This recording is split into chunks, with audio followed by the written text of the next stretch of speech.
We are here for Justice and Jobs Annual Lobby Day. This is a lobby day that's been put on for years by Job Opportunities Task Force and Out for Justice.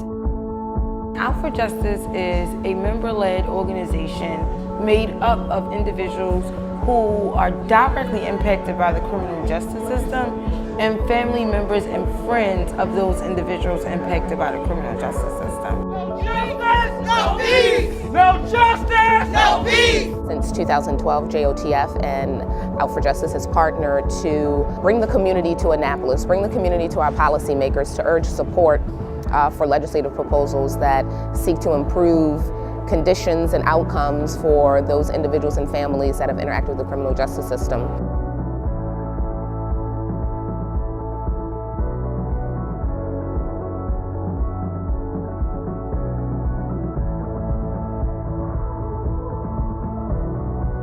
One of the reasons why we're here today is because we want to hopefully get the legislators to agree to have a pre-release unit get back open for women.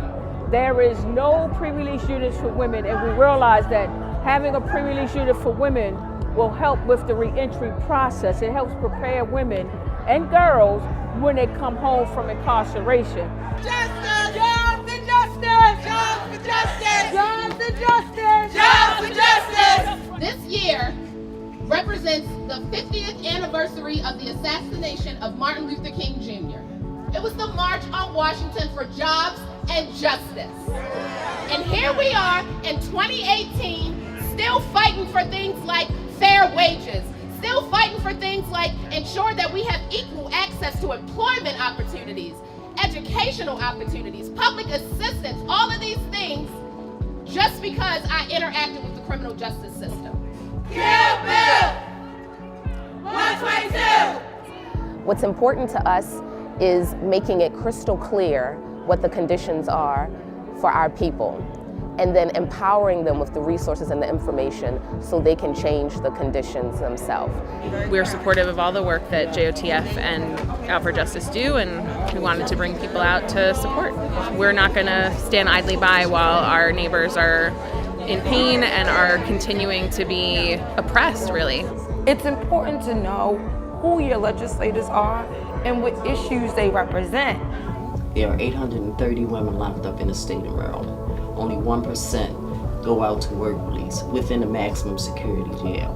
Many of legislators will come in your neighborhoods and in your districts saying feel-good quotes.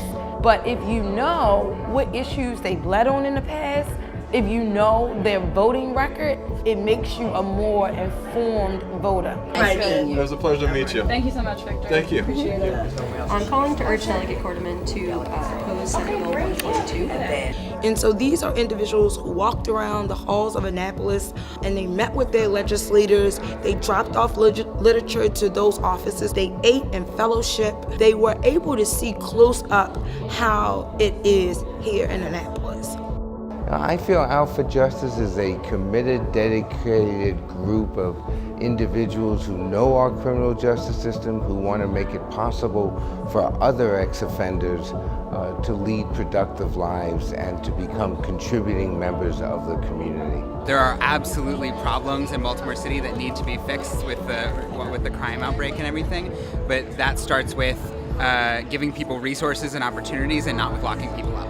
It's very important that people are paid a fair wage. It's very important that people are given a second chance for employment. What I am seeing is a lot of people coming together that you don't normally see when you're sitting at home and you're watching the news. There's a lot of people that really, really care.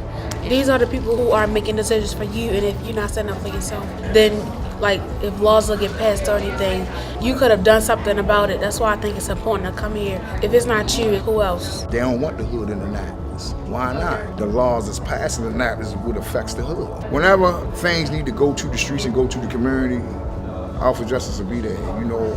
But during the interim, which is from April to around December, we are in community, educating the community about the laws and the policies that impact them.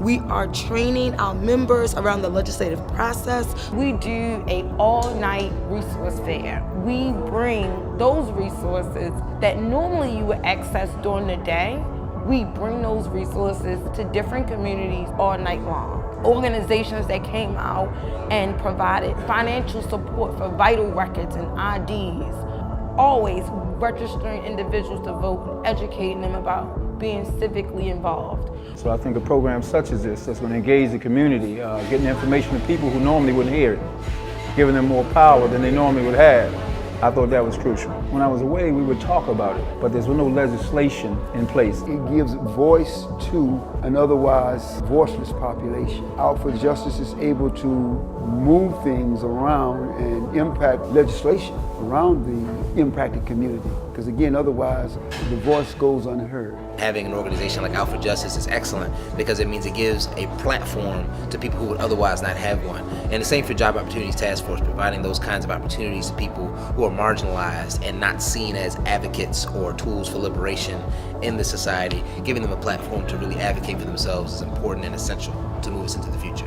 What's important to us is making it crystal clear what the conditions are for our people, and then empowering them with the resources and the information so they can change the conditions themselves. It's in society's interest to look at the people who are returning from prison and to do everything possible to give them the essential tools they need to become productive citizens again. I will always be committed to this organization because this is the one organization that is led by individuals who have the lived experience